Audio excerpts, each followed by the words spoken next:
మీరు ఎవరైనా బంధువులు ఇంటికి వెళ్ళారనుకోండి, స్నేహితులు ఇంటికి వెళ్ళారనుకోండి, ఈ శాంతిని తీసుకెళ్ళాలి, జ్ఞానాన్ని తీసుకెళ్ళాలి. కానీ మీరు చేసే పని ఏంటంటే చుట్టాల ఇంటికి వెళ్ళినా, స్నేహితులకి ఇంటికి వెళ్ళినా తీసుకెళ్ళేది అజ్ఞానం, తీసుకెళ్ళేది అశాంతి. అసలే వాడు అశాంతితోటి కాలిపోతాడు, ఇంకో అశాంతి వాళ్ళు కాల్చి వస్తారు. మీరు ఇది మీరు చేసే పని.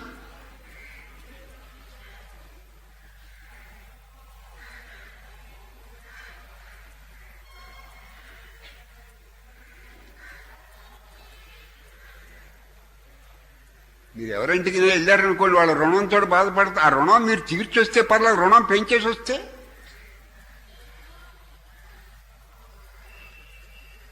అంటే మీరు శాంతికి రాయబారులుగా ఉండాలి. ఇప్పుడు మన దేశం తరఫున ఇతర దేశాల్లో రాయబారులు ఎలా ఉంటారో, మీరు శాంతికి రాయబారులుగా ఉండి, జ్ఞానానికి రాయబారులుగా ఉండాలి, ఆ చైతన్యానికి రాయబారులుగా ఉండాలి.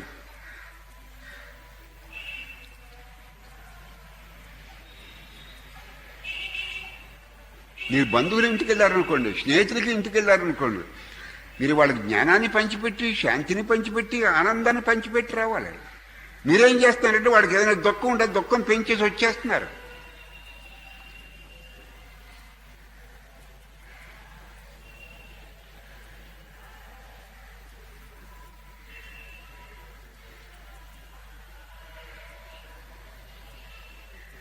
అంటే మనం ఏం పని చేస్తున్నాం కూడా, మనం మాట్లాడే మాట ఏంటి, మనం చేస్తున్న పని ఏంటి, ఇతరులకు మన ద్వారా జరిగేదేమిటి.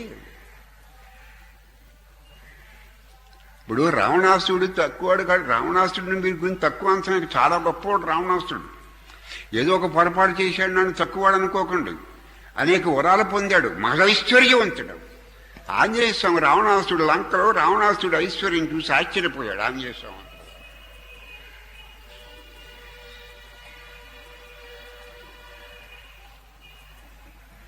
అనేక వరాలు పొందినవాడు.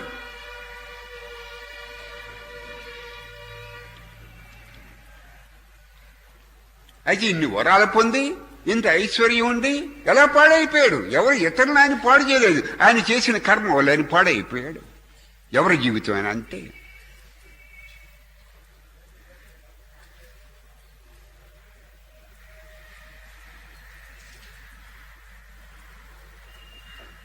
రావణాసుడు మన మీద 1000 రెట్లు గొప్పవాడు. రావణాసుడు తక్కువ అంచనా వేయకండి మీరు. మహావీరుడు, ఐశ్వర్యవంతుడు. ఆయన ఐశ్వర్యం చూసి ఆంజనేయ స్వామి ఆశ్చర్యపోయాడు.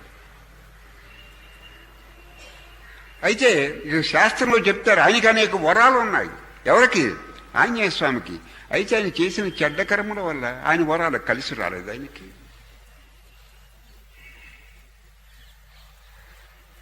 ఆయన అవలంబించిన హింసా విధానం వల్ల ఆయన వరాలు పొందాడు.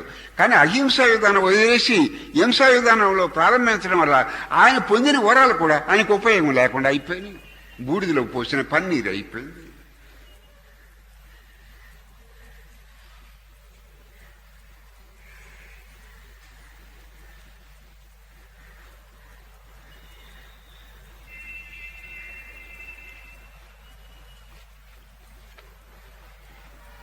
రావణాసురుని తక్కువవాడు అనుకోకుండా మనకంటే గొప్పవాడు బాహ్యంగా చూస్తేనే.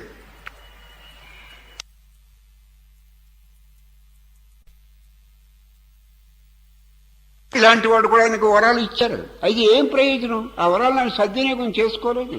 ఆయనకి ఇచ్చిన వరాలు కూడా ఆయనకి పని చేయలేదు. ఏం చేయాలి? ఆయన చేసిన కర్మ వల్ల.